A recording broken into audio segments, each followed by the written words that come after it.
Halo, welcome back di channel Latifianto. Terima kasih buat kalian yang sudah sampai saat ini masih setia menonton konten-konten di channel ini.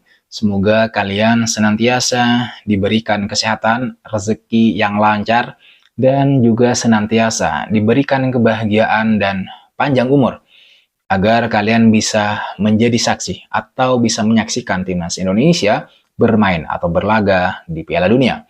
Sebelum timnas bermain di Piala Asia tahun 2024 kemarin dan sebelum timnas lolos ke putaran ketiga kualifikasi Piala Dunia 2026 zona Asia, barangkali tidak ada dari kalian yang berani bermimpi untuk melihat timnas Indonesia bermain atau berlaga di Piala Dunia. Itu seperti sesuatu yang mustahil, sesuatu yang sangat tidak mungkin. Sebelumnya, rasanya sangat tidak mungkin sekali lagi jika negara yang jauh sekali di Asia Tenggara ini bisa bermain di pesta terbesar sepak bola dunia. Apalagi dalam cabang olahraga ini, Indonesia tidak dikenal sama sekali menurut saya. Bahkan mungkin orang-orang atau dunia itu lebih mengenal Indonesia karena Balinya atau karena bulu tangkisnya, bukan karena sepak bolanya.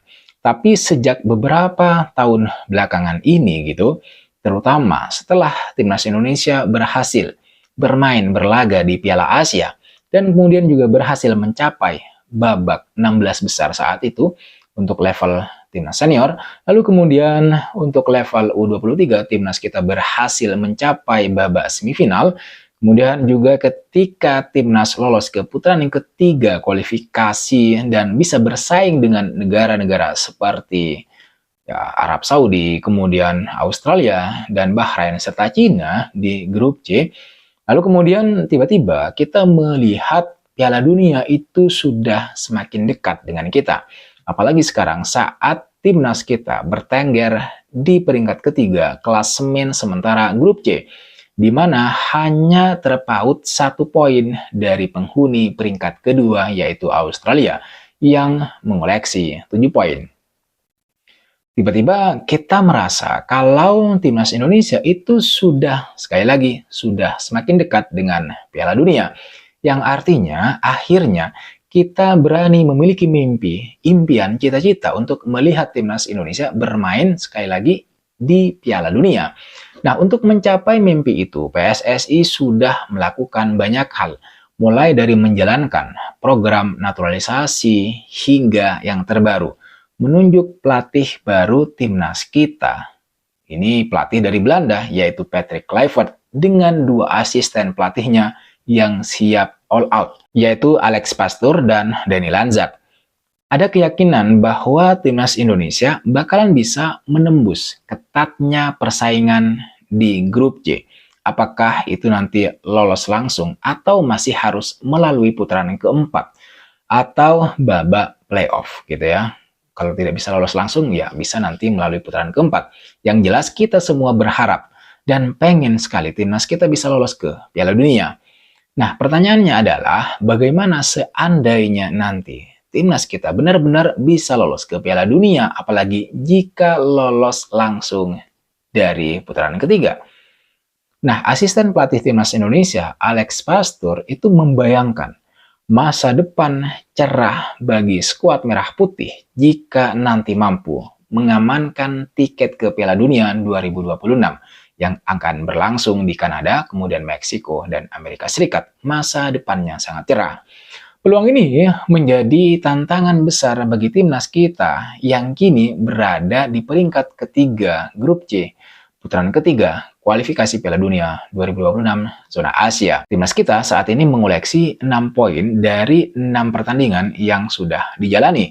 Dan hanya sekali lagi seperti yang saya bilang tadi, hanya terpaut 1 poin dari Australia di posisi kedua. Timnas kita juga memiliki poin yang sama teman-teman dengan Arab Saudi di peringkat keempat, kemudian Bahrain di posisi kelima, dan Cina di posisi ke-6, juru kunci. Sementara Jepang ini masih sangat kokoh dan akan tetap kokoh di puncak klasemen grup C.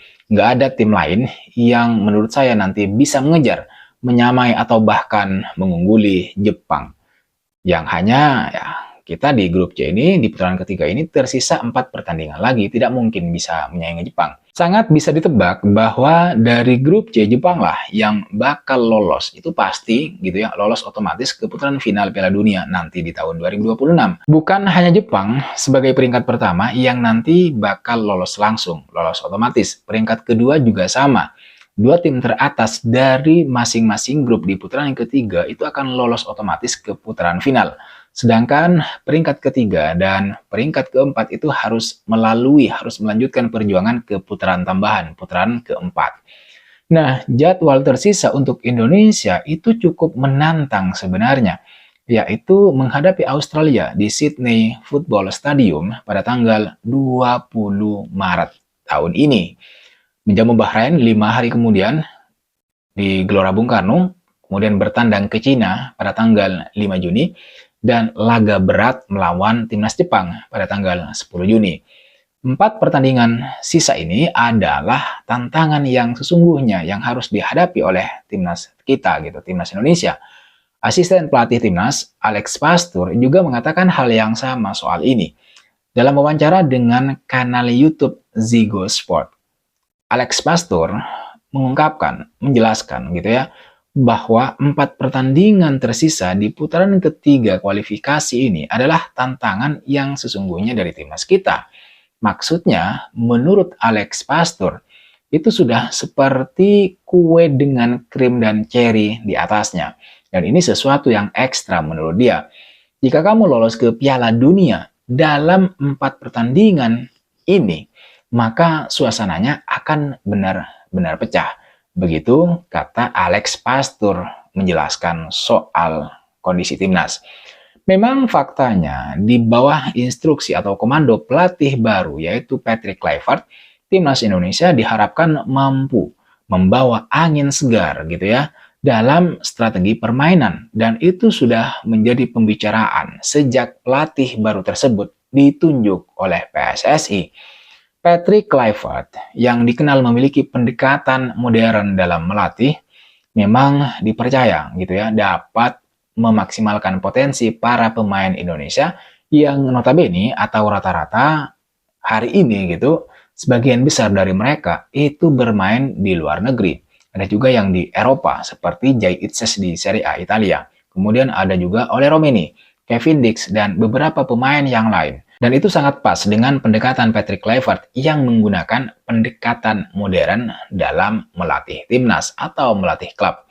Nah, dengan pendekatan ini, harapan untuk lolos ke Piala Dunia itu bukanlah angan-angan saja sebenarnya hari ini. Untuk Alex Pastur, selain fokus pada strategi, dia juga menaruh perhatian pada budaya Indonesia. Dia mengaku telah mempelajari lebih dalam tentang Indonesia melalui buku Atlas Van Indonesia karya H.J. de Graaf yang diterbitkan pada tahun 1949.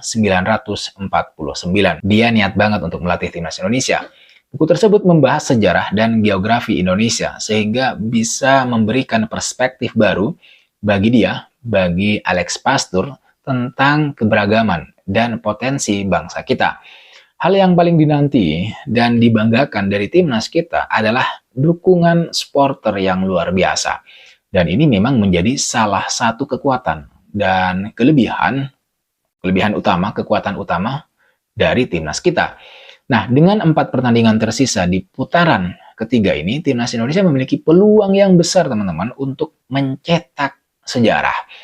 Jika mampu memanfaatkan momentum ini, tim asuhan Patrick Kluivert, timnas kita berarti berpotensi tidak hanya lolos ke Piala Dunia, tetapi juga mengangkat prestis sepak bola nasional, bahkan mungkin juga Asia Tenggara. Kita mungkin tidak bisa membayangkan apa yang akan terjadi dengan masyarakat kita gitu, dengan fans timnas Indonesia jika seandainya timnas mampu lolos ke Piala Dunia, apalagi lolos secara otomatis. Tetapi yang jelas, kegilaan bakal terjadi di mana-mana jika timnas bisa lolos ke Piala Dunia. Kita memiliki 16.000 pulau dan 277 juta penduduk yang bakal bersorak gembira jika timnas lolos. Bahkan mungkin bakalan ada hari libur nasional. Meskipun itu ya sekedar bercandaan, tetapi bisa saja terkabul. kita memiliki modal yang bagus untuk lolos ke Piala Dunia. Pertama, kita memiliki para pemain yang menurut saya bisa mengimbangi pemain-pemain dari tim-tim yang ada di grup C sementara ini. Hampir semua pemain yang ada di timnas kita itu bermain di luar negeri, bermain di Eropa. Meskipun beberapa pemain itu tidak bermain di kasta teratas. Kita memiliki pemain-pemain seperti Jai Itses yang menjadi pilar utama gitu ya, pilar penting di Venezia, Serie A, Italia. Ini salah satu liga top Eropa. Kemudian ada juga Kevin Dix yang baru saja berlabuh ke liga teratas Jerman, yaitu Bundesliga. Selanjutnya ada pemain-pemain kita yang berkarir di Liga Inggris seperti Marcelino Ferdinand, kemudian Ole Romeni, Justin Hubner, hingga Nathan Choaon. Para pemain kita juga ada yang bermain di Belgia dan di Belanda gitu. Nah ini mereka memiliki kualitas yang tidak main-main. Artinya untuk tim-tim seperti Australia, kemudian Arab Saudi, Bahrain, dan China, ya kita bisa atasilah. Masih bisa kita imbangi. Buktinya hari ini kita bertengger di peringkat ketiga klasemen sementara grup C. Ini modal kedua yang kita punya, di mana kita hanya terpaut 1 poin dengan peringkat kedua, yaitu Australia. Kemudian modal yang ketiga, kita punya 2 laga kandang yang bisa kita maksimalkan, yaitu ketika menjamu Bahrain di bulan Maret dan kemudian menjamu Cina di bulan Juni. Dua-duanya adalah pertandingan yang harus kita menangkan untuk menjaga asa lolos ke putaran final Piala Dunia. Jika pengen lolos, langsung lolos otomatis, kita butuh 3 kemenangan lagi. Sementara jika ternyata tidak memungkinkan untuk lolos langsung, lolos otomatis, timnas masih bisa lolos melalui putaran keempat atau putaran kelima. Yang penting titik akhirnya jelas gitu ya, yaitu masuk atau bermain di Piala Dunia. Oke teman-teman sekalian, saya kira itu kabar yang ingin saya share di konten kali ini. Dan buat kalian yang sudah menonton video ini sampai selesai, saya ucapkan banyak terima kasih. Buat kalian yang sudah subscribe, yang sudah memberikan komentar, kritik, serta masukannya, saya juga ucapkan banyak terima kasih. Bagi kalian yang tidak ingin ketinggalan informasi, kajian, dan diskusi terbaru mengenai Timnas Indonesia, terutama kiprah Timnas Indonesia di putaran ketiga kualifikasi Piala Dunia 2026 zona Asia, silahkan kalian jangan lupa subscribe dan klik juga tombol like-nya agar kalian tidak ketinggalan informasi terbaru dari Timnas Indonesia, dan mudah-mudahan kalian menjadikan channel ini sebagai pilihan utama untuk mencari tahu, untuk menambah wawasan dan informasi mengenai Timnas kebanggaan kita. Jangan lupa like, komen, dan subscribe, nyalakan notifnya. I'll see you on the next video.